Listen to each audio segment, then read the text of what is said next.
प्रणाम बाबा जी। जय श्री राम। आज हम नवल किशोर दास महंत जी से बात करने के लिए आए हुए हैं। जैसा कि हमें पता है कि अंतिम संस्कार के समय क्या गोबर का हम लोग गोबर से बने हुए उपले या लकड़ी का प्रयोग कर सकते हैं?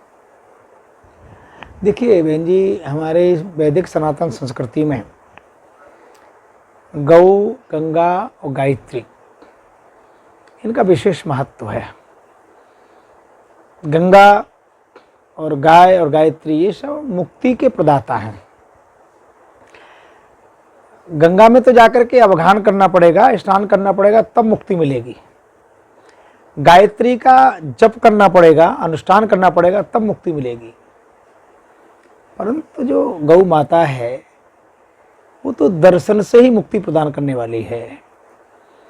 भगवान श्री कृष्ण जिनकी हम वंदना वसुदेव सुतम देवम कंस चारणु मर्दनम देवकी परमानंदम कृष्णम वंदे जगत गुरु, वो गोपाल हैं पहले, तब जगत गुरु कहा गया। गाय के चारों चरणों में वेद विराजते हैं।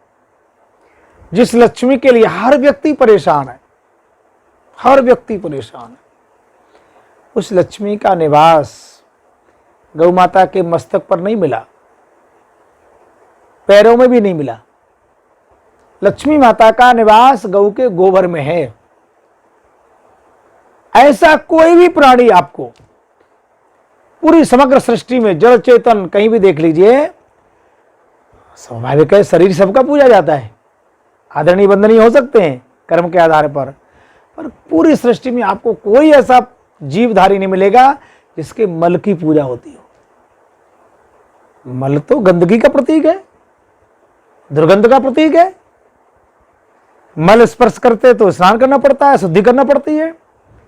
परंतु मेरी गौ माता का ही एकमात्र ऐसा मल है, इसे गोबर कहा जाता है। भैंसवर नहीं कहा जाता, घोड़ावर हाथीवर नहीं कहा जाता, इसे गोबर ही कहा जाएगा। गौ माता का मल भी पूजनीय है। और गौ माता का जो मूत्र है वो पढ़े लिखे डॉक्टर लोग कहते हैं कि 36 प्रकार के तो उदर व्याधि से समाप्त है और 36 प्रकार के पेट के रोग ठीक हो जाते हैं। कुछ न करे व्यक्ति, केवल गौ माता का मूत्र सेवन करे, शोधन करके, कभी रोग ही नहीं होगा। और जीवन में व्यक्ति आनंद चाहता है, प्रसन्नता चाहता ही है, उत्साह चाहता है, लक्ष्मी चाहता है, तो गाय का दूध पिए, गाय का पंचगव्य ले। और जो लोग चाहते हैं कि हमारे पितरों को मुक्ति मिले, जीवन में कितना भी पाप किया हो, इसका पाप करने की छूट नहीं दी जा रही है, मनुष्य स्वभाव से किया भी है, तो मैं इतना कह सकता हूं अंतिम समय में आपका दाह संस्कार हो रहा है, उसमें गौ माता का कहीं गोकाष्ठ मिल जाए, गोबर के बने उपले मिल जाए, लकड़ी मिल जाए, तो फिर आपकी मुक्ति को भगवान भी नहीं टाल सकते। बाकी बात तो छोड़ो, निसंदेह मुक्ति होगी। फिर आपकी अस्थियां गंगा जी जाए न जाए कोई फर्क नहीं पड़ता। आपने जब अनुष्ठान नियम ध्यान धारणा किए, अच्छी बातें की है तो, परंतु जो संदेह है वो मैं कह सकता हूं कि अंतिम संस्कार में यदि आपका संस्कार हो रहा है और उसमें गोकाष्ठ मिल जाए, गौ के गोबर के बनी लकड़ी उपले मिल जाए, तो मुक्ति होने में कोई संदेह ही नहीं है, किसी प्रकार का कोई संदेह नहीं। एक और होगा, आज प्रकृति का भूषण है वृक्ष, वृक्ष लगाओ, हरा भरा बनाओ, ऐसा सरकार कहती है। और पेड़ काटने में बड़ा अपराध भी है और करना भी नहीं चाहिए, आभूषण है। एक तो उससे बचेंगे आप, सृष्टि के सृजन में वृद्धि होगी, पृथ्वी का आभूषण श्रृंगार और उन्नति को प्राप्त होगा, मुक्ति मिलेगी। एक और सबसे बड़ा कारण है, आप वैसे लकड़ी जलाएंगे तो प्रदूषण होता है, वायु प्रदूषण होता है, उससे अनेक प्रकार की बीमारियां होती हैं। पर यदि गौ माता का गोबर से बनी हुई लकड़ी को आप जलाएंगे तो उससे प्रदूषण होगा नहीं, प्रदूषण समाप्त होगा। जितना वातावरण में कीटाणु घूम रहे हैं, अनेक प्रकार के रोग ठीक हो जाएंगे, कई प्रकार के लाभ हैं। इसलिए मैं तो चाहता हूं भगवान करे ऐसा हो, और आप सब उसमें लगे हैं, इसलिए आप सब गोपालक के रूप में हैं। आप सबको साधुवाद बधाई देता हूं। भगवान कृष्ण ग्वाला हैं, गऊ चराते हैं।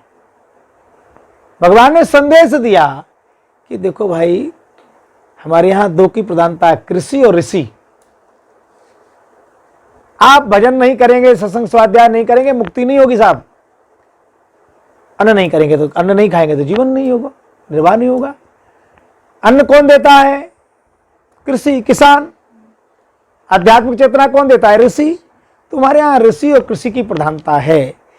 भगवान श्री कृष्ण गोचारण करके हमारी प्राचीन परंपरा को और अग्रसर करते हैं। आज भगवान के रूप में हम पूजित हैं, योगेश्वर के रूप में पूजित हैं। इसलिए उस प्राचीन परंपरा का आप पुनः बहुत प्रेरणा प्रदान कर रहे हैं, समाज को जागृत कर रहे हैं। मैं आपके माध्यम से प्रार्थना करूंगा कि देखो बंधु, जीवन मिला है तो मृत्यु जीवन का अंतिम सत्य है। मृत्यु के बाद जीवन मिलेगा नहीं मिलेगा पता नहीं, पर जीवन मिला है तो मृत्यु तो निश्चित है। इसलिए जीवन के बाद हम सब की, हमारे पूर्वजों की मुक्ति हो, इसके लिए हम आपसे आग्रह करते हैं कि जहाँ भी आपका संस्कार हो, कृपा करके उसमें गोरस की समाहिता हो। गो काष्टिक यानी गोबर से बनी लकड़ी, गोबर से बने उपले उसमें अवश्य लगाएं और प्रयास करें कि लकड़ी का उसमें न प्रयोग हो तो ज़्यादा अच्छा, भले धीरे धीरे सही।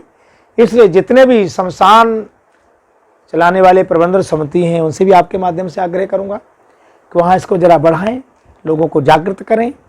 पेड़ नहीं कटेंगे, प्रकृति और हरी भरी हो जाएगी, प्रदूषण नहीं होगा और हमारे पूर्वजों को मुक्ति प्राप्त हो जाएगी। ये बहुत बड़ा पुण्य का काम है, इसकी शब्दों में व्याख्या नहीं की जा सकती। इसलिए मैं तो आप सबसे आग्रह करूंगा कि गौ माता हमारी संस्कृति का मूलाधार है, आश्रय है। जो माँ हमको 9 महीने रखती है, आप कितने बड़े हो जाए उससे वर्ण नहीं हो सकते। और ये माँ तो हमको जीवन से लेकर मृत्यु तक दुग्ध प्रदान कराती है। आप कैसा भी भोजन कर लीजिए, उसके बाद 1 गिलास छाछ पी लीजिए। शास्त्र में तक कहा है, तक माने अमृत। भोजन के बाद थोड़ा सा गौ छाछ ले लीजिए, आपको कभी पेट में कीड़े नहीं होंगे, गैस नहीं बनेगी, बीपी नहीं होगा, कैंसर नहीं होगा पेशाब पिएंगे तो। इतने एक प्रकार के रोगों से मुक्ति मिलती है, जीवन में मुक्ति मिलेगी। इसलिए आपका बहुत अच्छा कार्य है, बड़ा प्रशंसनीय, अनुकरणीय, अनुसरणीय कार्य है कि आप हर जगह जाकर के, हाँ मैं तो फिर पुनः आपसे प्रार्थना करूंगा कि दिल्ली में और जहाँ भी पूरे देश में, जहाँ भी शमशान तो सब जगह है, मृत्यु तो सब जगह होती है। इसलिए सबको इस विधा को अपनाना चाहिए कि अंतिम संस्कार में गो काष्ठ का प्रयोग हो, ऐसी मैं कामना करता हूँ। जय गौ माता। कि हमें अंतिम संस्कार के समय या फिर वैसे भी हम अपने घर में भी जो खाना बना रहे हैं, यज्ञ कर रहे हैं, हवन कर रहे हैं, उसमें हमें गोबर से बनी लकड़ी, जिसको हम लोग गो काष्ठ कहते हैं, या उपले का प्रयोग करना चाहिए। बाबा जी ने हमें बहुत अच्छी बात बताई। तो इसी के साथ बाबा जी हम आपका धन्यवाद करना चाहेंगे। जय गौ माता। जय गौ माता।